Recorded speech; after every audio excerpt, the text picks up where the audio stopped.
Hey everybody, so this morning I got a message from my friend Annette. You guys know her. I did a Gold Stool interview with Annette. She's awesome. And she said, Stacy, tell us a little bit more about your workspace. And I realized a lot of you are across the world, across the United States, and really are not going to be able to immediately come. And I have failed to give you a proper tour. So let's do this for all of you that support and have been supportive. I'm going to give you a little tour right now of the new space for the Desert Nature Alliance, tell you what's going on, all the good stuff, the bad stuff, all the real to it.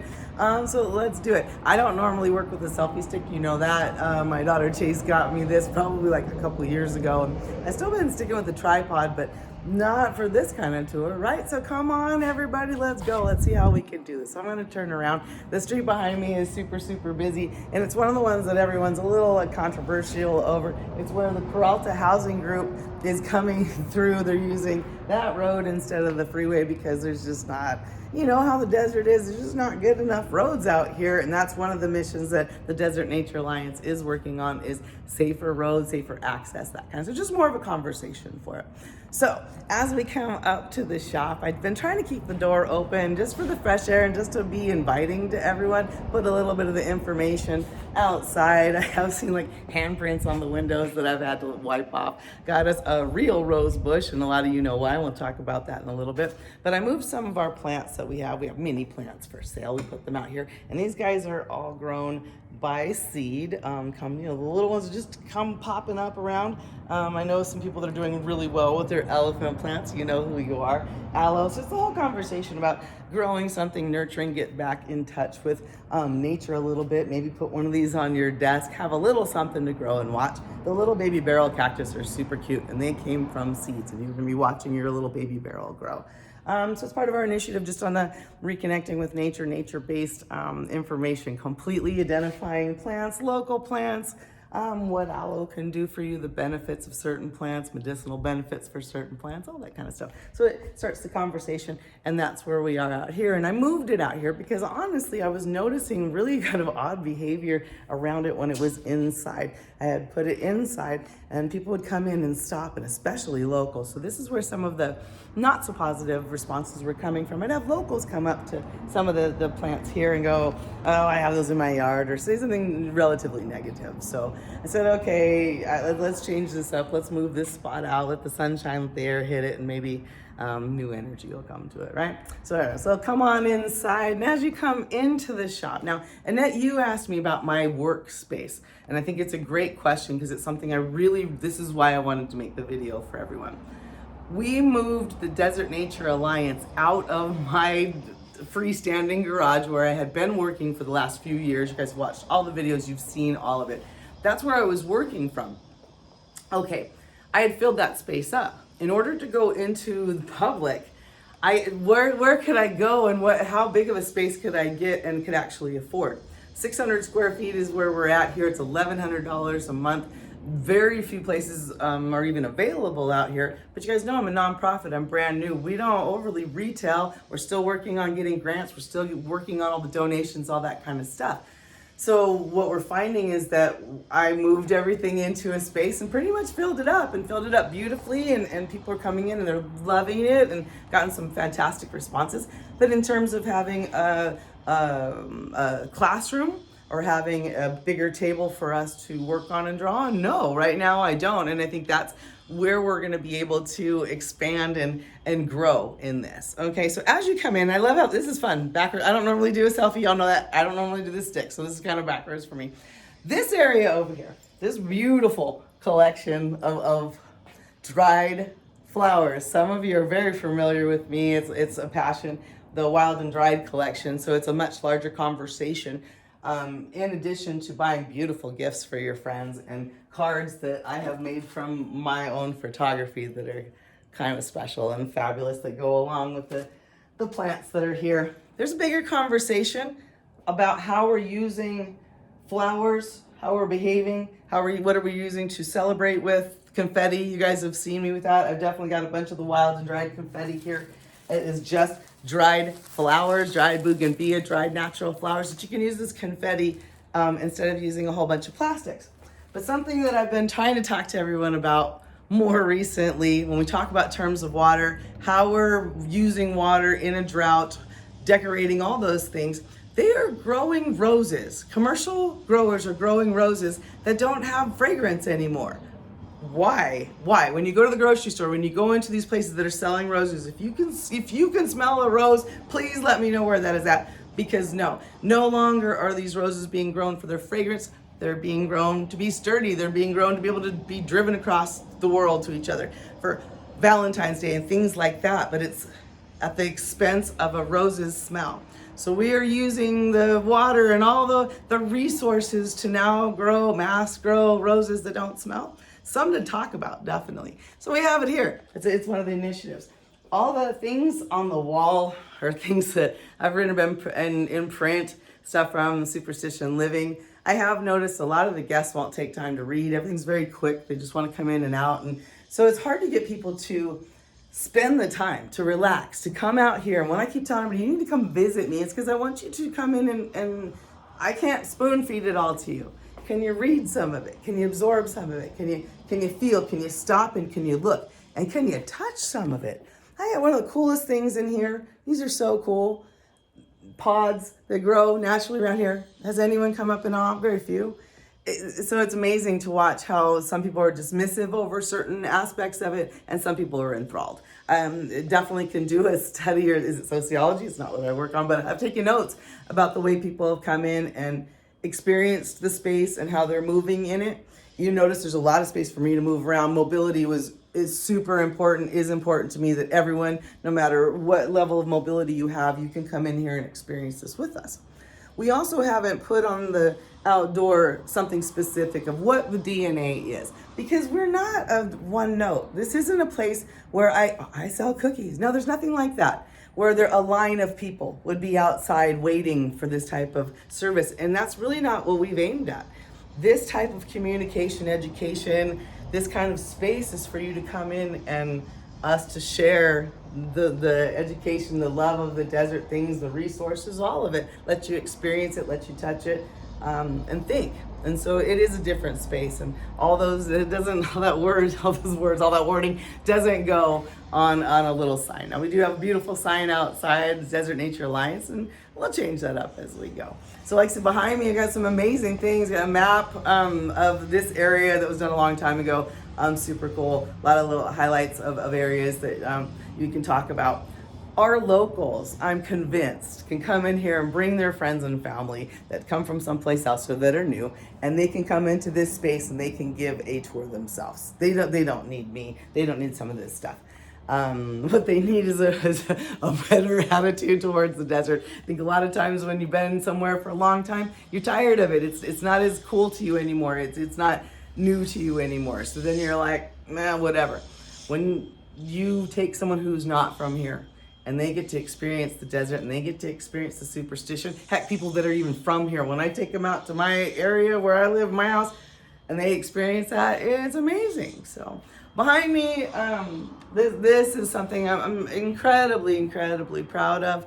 One of the initiatives that is so dear to my heart. Born and raised in the desert, and driving has always been precarious at best on desert roads. Not having proper stop signs, speeds, all the things. And those of us that are local and raised in these open spaces, you tend to not want to have things regulated, okay, until you lose somebody or a few people that are so important in your life that it never goes away, that the pain never goes away because they lost their life on a road when they never should have. Well, that is what I have representing in here, and art that I've worked on that is super personal to me. I'd like you to come in person and see it, or I'll share about you, but it's a little hard to do on the videos. But if I do nothing else, we have got to make it safer to walk out here. We are working on that. We're going to work on a safety walk I'm planning in the spring, and just raise awareness that slow down. If you came to Gold Canyon, this is your destination. You're not racing anymore. You're here, the superstition's here, the trails are here, the hieroglyphics are here. Slow down. I'm walking around. I've got my dogs. It's not safe. Go back to people that have a different or weird or negative attitude, whatever you want to call it, about the encounter of coming in here. I started explaining that to somebody that had come in recently about that I felt no longer safe to walk on the roads out to the hieroglyphics. I live very close to the hieroglyphic trail, and as the population has increased and the traffic has increased and everything's got faster and faster and faster, it's not safe to get back there. So I'm trying to say this to this person, and as I'm explaining this, she's like, just shoot it. And I said, I'm like, well, I'm having trouble walking by there. We need to make more space. Well, just shoot it. And I said, what do you want me to shoot, the truck? And she said, oh, I thought you were talking about coyotes or snakes. Why on earth would I be afraid of a snake walking somewhere or a coyote? Absolutely not. No, what I'm afraid of are these huge trucks and delivery vans and everyone else flying down these roads that don't have proper spaces for us to walk. So I am working on that. I'm talking about the safety of walking. I have invited the superintendent supervisor for Pinal County out here so I can talk to him about it. And I'm serious. So safety on our roads. We have got to make it safe. It's not safe for all of us to walk and jog and run and bring your little ones out there. So something we're working on. So when you're in this space, there's plenty of things to talk about and feel before you've even got anywhere near the collection room. I'm surprised at how few people have engaged. Maybe it's a little too much. Maybe it's stuff that's so personal you have to like absorb, and kind of that's what we're hoping for too. We have had remarkable, amazing energy, beautiful people that have come, have experienced something. So it's already happening. It is definitely already happening.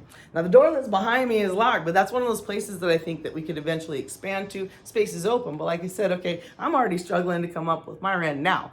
There's no way I'm gonna tell you I can take that over for some office space or for classrooms or for our art until we get some more help. So that's on the table. So the deeper pocket, the bigger donation, the people that can do grants, all that kind of stuff. That's where we're working, is to try to get it bigger. So yeah, Annette, we need more space. And so those of us in that energy realm, manifest. We need that space, but we also need those bigger people, like I said, people like SRP, and those big donations, people that have it, that have the money, that are like, yeah, I can do this, to help us out with the overhead, so then I can continue on, and then my energies can go to where it needs to, and that is to do more of the classes, find more things, tours. So I'm just making some of the amazing connections that I've already made. Now behind me is the collection room, and I'm not gonna show you too much of that, but it's not as large as I had always dreamed of. It's a good size room, but when you're only talking 600 square feet for this entire building, no, I don't have a lot of space for it. I already feel limited. Haven't utilized the space on the walls up there yet because I'm still working out which artwork I'd like to put in a space that's so personal and special to me. But it is not affording us enough area for education. It's not. I am already outgrowing it, and this is in part why I'm making this video, so I can get it out there to those that can help us. We need more space. Once I have had people in here and had younger people in here that are excited and want to be part of it, want to volunteer, want to do things, it just feels amazing to me. I don't have any space for everybody. So yeah, this is tight. So we're just gonna keep growing for a little bit and to see where that goes. So it's kind of made like in a circle. So you got the collection room there. Again, for the mobility, so you can come around. It's easier for everybody. The chair that I have here right now I love it. It's comfortable. It's really squashy, but it's a little low and not large enough for as many people. So that's another thing that I want to work on, is I don't have enough seating or proper seating. It was, you work in a budget, and when you are in a nonprofit, man, I'm down to it. So it was what I could find and what would work, that would answer all the questions, sizes and differences and whatever somebody needed for someplace to sit. Because I am doing this video, I can't have my videos on right now. We have the YouTube channel that goes all the time. We've got a playlist that is specific for the DNA. So if you go to our channel, please like and subscribe. We want YouTube to help pay for us, not the rest of us. We want that money to come in for sure. It doesn't cost you to subscribe. So if you're not used to YouTube, great resource. We have tons of videos there. But the DNA that we show here, it's just all the animals. I'm not on any of those videos, the education ones. It's just strictly the animals. So head on over to YouTube, Oso States Desert Nature Alliance, like and subscribe. So when you come in, you can see all of those. And all the cards are available for sale. So these are cards that we've taken the photographs ourselves from, or mostly me, locally. One of my favorite things that I have made is, they're called a box of bad. And that's how you can give somebody that might be a little, I don't know, how did you say, like prickly? Somebody, the term prickly comes to mind to somebody, you might want to send it out. Maybe that's more of your Valentine's speed than Valentine's roses that don't smell. Maybe you need to send somebody some jumping choya. I don't know, but this box of bad, we don't recommend you open it. Not at all, because it's bad. It's bad news. And then the organ. Now this you've seen me in videos with for sure. It's beautiful, and its presence needed to be out. Everyone needed to get to see this amazing, amazing piece. This is my workspace back here. This, for Overstock, the stereo, I don't really have, like, workspaces where I'm doing some of my drying at to keep everything as pristine as possible, clean as possible. But really don't have any space, and just have a private little restroom that I've got, you know, enough space that I can put a locker in and I can clean up because I'm spending a lot of time here. And speaking of that, we are going to adjust the hours just a little bit, so because you guys have let me know what you can and can't do in terms of coming to visit after school, after work, when you can. So we'll be posting our new hours Thursday and Friday. I'm going to be here now from noon until 8 o'clock. Morning, no one, y'all are like, whatever, I'm still asleep. Stays, nothing happens early. We all wanted to be here later. So Thursday, Friday, we're gonna go 12 to 8 o'clock. If you need me at a different time, you contact me. We'll do that. If it's East Coast kind of stuff, or even another country, if you're over in England, whatever, you know, that kind of stuff, you guys contact me, we'll make that happen. On Saturday and Sunday, we'll do it a little bit earlier. Like right now, I'm doing 9 to 6, and we'll see how everybody does with that. It's brand new, it's flexible. I'm open to it all, so. Thank you guys. Thank you for who's ever watched all of this. Thank you for being a part of supporting the Desert Nature Alliance. Come on out if you are a desert. For sure, you can do your own tours with your family. If you're not in the, from the desert, don't know a lot about it, want to learn, come on out. The future is bright and exciting, and I really, some of you read the things I wrote on Facebook, had an amazing encounter yesterday, and it gave me just that what you need inside to keep going. So come visit when you can. If you can't text me, whatever, message me, email, all the different ways. Let me know what you need, how we can help you, all of that. So my love from the desert. Hey, Annette, again, thank you for even asking these kind of questions. And I'll be seeing you guys soon. Bye.